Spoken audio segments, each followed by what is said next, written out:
إن ربك يعلم أنك تقوم أدنى من ثلثي الليل ونصفه وثلثه وطائفة من الذين معك والله يقدر الليل والنهار علم أن لن تحصوه فتاب عليكم فاقرؤوا ما تيسر من القرآن علم أن سيكون منكم مرضى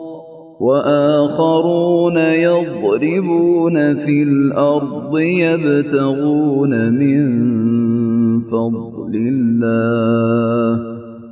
وآخرون يقاتلون في سبيل الله فاقرؤوا ما تيسر منه وأقيموا الصلاة وآتوا الزكاة وأقرضوا الله قرضا حسنا وما تقدموا لأنفسكم من خير